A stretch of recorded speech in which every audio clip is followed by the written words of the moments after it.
가공, 각색한 내용, 그걸 팩션이라고 하죠. 그게 청해만 연쇄 살인 사건인데요. 그게 네 번째 제4편에 해당되는 그 이야기입니다. 그 다음에 제가 이제 거의 첫 번째 책이 두 번째 책의 제1편이 위대한 도전의 시작 몽블랑이라고 말씀드렸는데요. 그 안에는 인류 최초의 근대 등산의 발원 몽블랑부터 인류 최초의 산악 그랜드 슬램까지라는 부제목을 갖고 있습니다. 다시 말씀드리면 부제목이 정제목은 위대한 도전의 시작 몽블랑인데요. 부제목은 근대 등산의 발원 몽블랑부터 인류 최초의 산악 그랜드 슬램까지라고 되어 있습니다. 왜 그러게 되어 있냐면, 자, 우리가 등산을 취미, 건강을 위해서 하시는 분들이 꽤 많지 않습니까?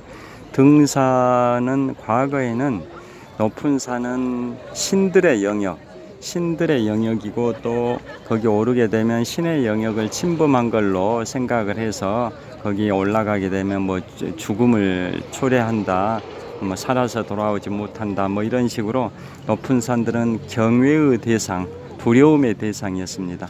그런데 언제부터 이제 높은 산을 오르는 게 등산이라는 스포츠의 이제 영역으로 전환이 됐냐면, 그게 바로 근대 등산의 발원 몽블랑입니다. 알프스 최고봉 몽블랑 해발 4,807m인데요.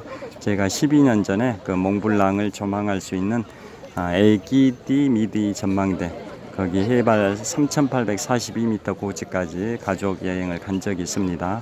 해발 1,030고지 샤모니에서 케이블카를 타고 출발하는데요. 프랑스 샤모니 해발 1030고지에서 케이블카를 타고 출발하면 해발 3842m의 에기디 미디 전망대까지 케이블카로 오를 수 있습니다. 거기에서 해발 4807m 알프스 최고봉 몽블랑을 조망할 수가 있습니다. 제가 12년 전에 갔었고요. 그 출발점인 해발 1030고지 샤몬이라는 데는 근대 최초 제1회 동계올림픽이 열렸던 곳입니다. 1924년 제1회 동계올림픽이 열렸던 곳이 바로 그 샤몬입니다. 거기에서 케이블카가 출발을 합니다. 그래서 거기 근대 등산의 발원이 왜 몽블랑이냐면, 프랑스 대혁명이 1789년에 일어났는데요. 프랑스 대혁명이 일어나기 딱 3년 전 1786년에 그 당시에 거기에 탐험가가 그 알프스 최고봉 몽블랑을 바라보다가 해발 4,807m를 바라보다 이런 생각을 했답니다. 지금까지는 우리가 저 높은 산은 신들의 영역이어서 함부로 침범할 수도 없고 또 오를 수도 없고 올라가면 죽음을 초래한다, 뭐 이런 생각에 갇혀 있었는데 한번 올라가 볼까라는 도전 정신이 생겼답니다. 그래서 그분이 저기에 오르는 데 성공한 최초의 사람은 현상금을 주겠다, 포상금이죠, 포상금. 그런 상금을 주겠다라고 이제 발표를 했답니다. 그래서 결국은 거기에 이제 응해가지고 오르는데 성공을 한 겁니다. 그래서 프랑스 대혁명이 일어났던 1789년에 3년 전인 1786년에 인류 최초의 근대 등산의 발원이 바로 몽블랑이 된 겁니다. 그 뒤로 계속 알프스 산맥 이쪽이 이제 도전의 상징이 됐고, 알프스 지역에 이제 여러 봉우리들 중에서도 알프스의 3대 북벽이 가장 오르기 어렵습니다. 마테호른, 미국의 파라마운트 영화사의 그 로고가 마테호른인데요. 그 알프스 봉우리 중에 마테호른, 아이거, 그랑드 조라스 이 세 봉우리, 다시 말씀드리면 알프스 산맥에 가장 오르기 어려운 봉우리가 마테호른, 아이거, 그랑드 조라스 이 세 개 봉우리인데요. 그 세 개 봉우리의 북쪽 벽은 더더욱 수직 절벽에 가깝기 때문에 너무나도 오르기가 어려워서 수많은 사람들이 거기를 오르다가 거기서 죽음을 맞이하게 된 거죠. 그래서 거기를 클라이머들의 무덤, 산악인들의 무덤이라는 별명을 가지고 있는 봉우리가 알프스의 3대 북벽 마테홀은 아이거 그랑드조라스의 북쪽 벽인데요. 그래서 우리 스포츠 브랜드 중에 노스페이스 아시죠? 노스페이스, 미국 스포츠 브랜드 노스페이스의 로고가 이렇게 약간 곡선으로 세 개가 겹쳐 있는 게 로고지 않습니까? 노스페이스의 로고인데요. 그게 알프스의 3대 북벽을 형상화한 로고입니다. 마테홀은 아이거 그랑드조라스의 북벽을 형상화한 겁니다. 그 중에서도 그런 봉우리 세 개 알프스 3대 북벽이 정말 오르기 어려운데 1930년 무렵에 다 등정에 성공을 합니다. 인류 최초로. 그 중에서도 아이거가 1938년에 등정에 성공을 합니다. 세계 최초로 아이거, 거기가 해발 3,970m입니다. 해발 3,970m, 알프스 3대 북벽 중에 하나인 아이거를 세계 최초로 오르는 분이 오스트리아 산악인 하인리 하러입니다. 하인리 하러인데 그분이 1938년에 세계 최초로 알프스의 3대 북벽 중에 하나인 하인리 하러를 등정하는데 성공을 합니다. 그러한 관록을 갖게 되다 보니까 독일에서 1939년에 히말라야 8,000m급 14자 중에 하나인 난가 파르바트 원정대를 선발을 합니다. 히말라야 8,000m급 14자 중에 하나인 난가 파르바트 원정대를 선발을 하는데 독일 원정대다 보니까 독일 산악인들이 많긴 한데 그 옆에 나라인 오스트리아 산악인 중에 인류 최초로 알프스 3대 북벽 중에 하나인 아이거 해발 3,970m를 인류 최초로 등정에 성공한 하인리 하러도 이제 영입을 스카웃을 합니다. 그래서 1939년에 인도를 통해서 인도 쪽에서 오릅니다. 인도 쪽을 통해서 난가 파르바트에 시도를 했는데 실패를 하게 됩니다. 히말라야 14자 중에 가장 높은 에베레스트도 세계 최초로 성공한 연도는 1953년이지 않습니까? 그러니까 그 1939년 그 무렵에는 아직 그 히말라야를 도전하는데 좀 어려움이 있었던 시기였던 것 같습니다. 그래서 1939년에 독일의 난가 파르바트 원정대, 히말라야 난가 파르바트 원정대가 1939년에 인도 쪽을 통해서 난가 파르바트 등정에 시도를 했는데 실패를 하고 하산하는 길에 어떤 사건이 발생이 돼버렸냐? 2차 세계대전이 터져버렸습니다. 1939년 앞에 지금 청년들이 러닝 크루를 형성해서 단체로 달리기 하고 마무리 운동을 하는 것 같습니다. 석촌호수 서호 수변무대 전방 한 15m 지점에서. 자, 그래서 독일의 원정대가 난가 파르바트 등정에 실패하고 하산을 하는데 2차 세계대전이 터져버렸습니다. 2차 세계대전 잘 아시지 않습니까? 1939년 9월 1일 독일의 히틀러가 폴란드를 침공하면서 제2차 세계대전이 발생이 됐는데요. 그래서 거기에 맞서서 유럽 대륙이 다 뭉쳤고 그 중심에 영국이 있었지 않습니까? 그러니까 연합국의 중심은 영국이었고 그 영국이 독일을 상대로 대응한 게 2차 세계대전의 핵심이지 않습니까?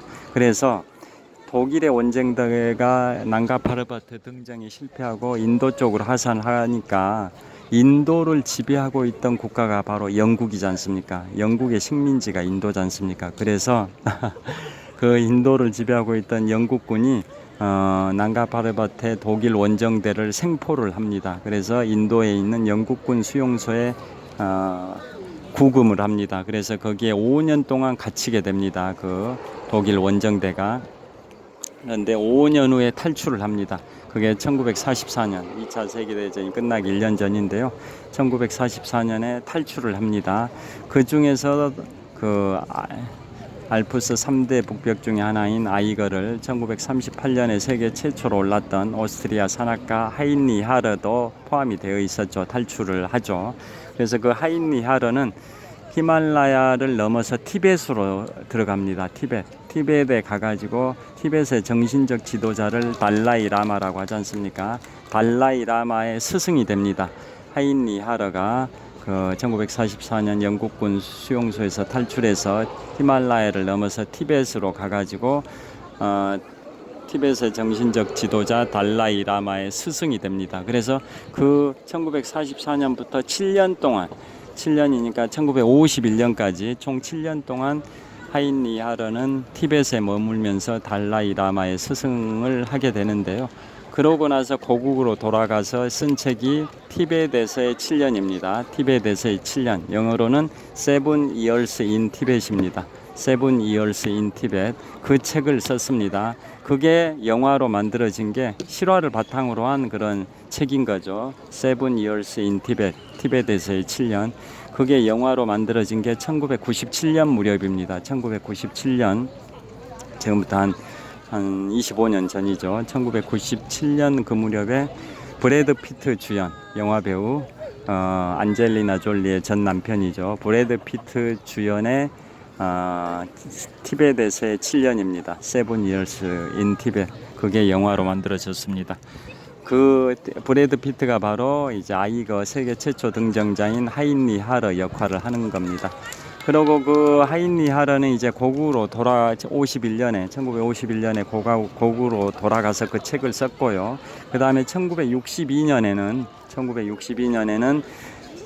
세계 7대륙 최고봉 중에 하나인 오세아니아의 최고봉인 푼착자야 해발 4,884m라고 말씀드렸는데요. 오세아니아 최고봉 인도네시아에 있는 푼착자야 해발 4,884m를 그 하인리 하러가 또 세계 최초로 오르게 됩니다. 1962년에.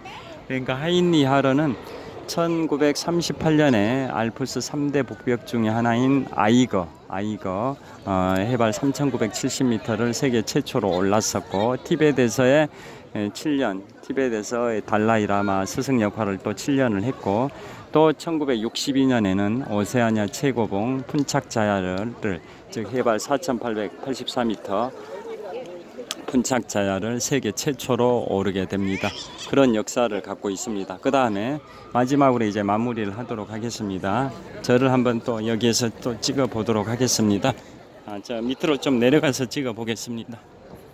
아까 여기 러닝크루 달리기 멤버들 다 이제 해산했으니까 좀 여기가 한가해진 것 같습니다. 아까는 너무 시끄러워서 이쪽 안 내려왔는데요. 자, 여기 내려와서 이제 자 롯데월드 타워를 촬영을 하고 있습니다. 서호, 지금 제가 찍고 있는 이 바로 앞에는 서호, 석촌호수 서쪽호수 서호고요. 바로 한 100m 앞에 석촌호수 서호의 한복판에 롯데월드의 야외 놀이 시설인 롯데월드 매직 아일랜드가 있고요. 그 다음에 서호의 북쪽변에 롯데월드의 실내 놀이 시설인 롯데월드 어드벤처가 있습니다. 그 다음에 저 롯데월드 타워는 동쪽 호수 동호의 북쪽변에 있습니다. 여기에서 봤을 때는 서호의 북쪽변에 있는 것처럼 보이지만 건물이 워낙 커서 그렇게 보이지만 실제는 동호의 북쪽변에 롯데월드 타워가 위치하고 있고 그 롯데월드 타워의 동쪽 지역에 송파구청이 있습니다. 그 다음에 제가 지금 비추고 있는 방향은 석촌호수 서호의 서쪽변에 레이크 팰리스 아파트인데요. 한 15년쯤 전에 잠실주공 4단지 아파트가 재건축 입주한 레이크 팰리스 아파트입니다. 자, 지금은 석촌호수 서호 수변무대에서 관중석, 관객석, 스탠드를 비추고 있습니다. 연인들 또 가족들이 3, 4, 5로 앉아서 한여름밤에 더위를 식히고 있는 것 같습니다. 자, 저를 비추면서 촬영하겠습니다. 자, 그래서 여기서 이제 마무리를 하도록 하겠습니다. 자, 그래서 제가 2020년 3월에 출판한 인문학 서적 두 번째가 위대한 도전의 시작 몽블랑이라고 말씀드렸고요. 그 중에 그 책에는 4편의 이야기가 있다고 말씀드렸는데 첫 번째가 그 책 제목하고 동일하게 위대한 도전의 시작 몽블랑이고 후 제목이 근대 등산의 발원 몽블랑부터 인류 최초의 산악 그랜드 슬램까지라는 부제목을 갖고 있다고 말씀드렸는데요. 왜 그 부제목이 그렇게 되어 있는지는 근대 등산의 발원이 몽블랑인 이유는 아까 설명을 드렸죠. 이제 그 전에는 높은 산이 경외의 대상, 두려움의 대상이었는데 1786년에 알프스 최고봉 몽블랑이 이제 등정에 성공함으로써 그로부터는 높은 산이 등산 스포츠의 영역으로 이제 전환됐다고 이제 제가 말씀드렸습니다. 그런데 부제목에 이제 뒷문구가 인류 최초의 산악 그랜드 슬램까지라고 말씀드렸는데요. 그 이유를 설명드리겠습니다. 자, 산악 그랜드 슬램 하면 산악 그랜드 슬램은 히말라야 8,000m급 14좌를 완등을 하고, 그 다음에 7대6 최고봉을 완등하고, 그 다음에 지구의 3극점에 도달하고, 이 세 가지 부문을 다 석권을 해야 산악 그랜드 슬램이라고 합니다. 다시 말씀드리면 히말라야 8,000m급 14좌를 완등하고, 그 다음에 7대6 최고봉을 완등하고, 지구의 3극점에 도달하고, 이 세 파트를 다 석권을 하면 산악 그랜드 슬램이라고 하는데요. 그 첫 번째 부문 히말라야 8,000m급 14좌 다 아시죠? 그 다음에 두 번째 부문 7대6 최고봉 완등도 다 아시고요.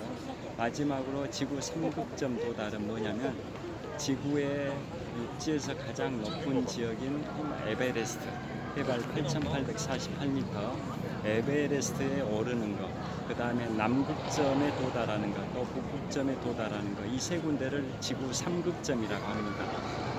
에베레스트, 남극점, 북극점, 이 세 군데를 지구의 3극점이라고 하는데요. 이 세 군데에 도달하는 것, 이걸 3극점 도달이라고 합니다. 그래서 총 3개 파트죠.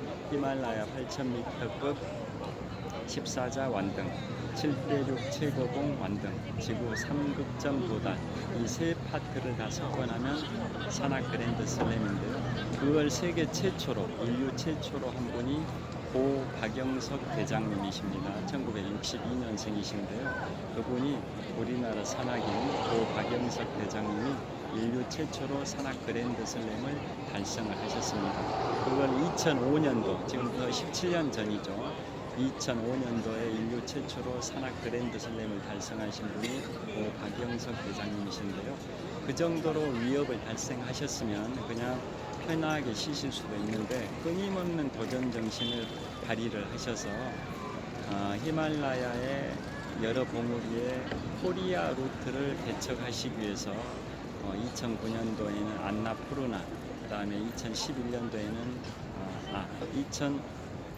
2009년도에는 에베레스트, 그 다음에 2011년도에는 안나푸르나 이쪽에 코리안 루트를 개척하시기 위해서 계속 도전의 도전을 거듭하시다가 2011년도에 안나푸르나에서 코리안 루트를 개척하신 다음에 하산길에 해발 한 6,000m급 그 고지에서 조난을 당하셔서 실종이 되셨습니다. 고 박영석 대장님께서 너무나도 안타까운 그런 역사적 사건인데요. 인류 최초의 산악 그랜드 슬램을 달성하신 고 박영석 대장님의 그 끊임없는 도전 정신입니다. 그래서 그 고 박영석 대장님은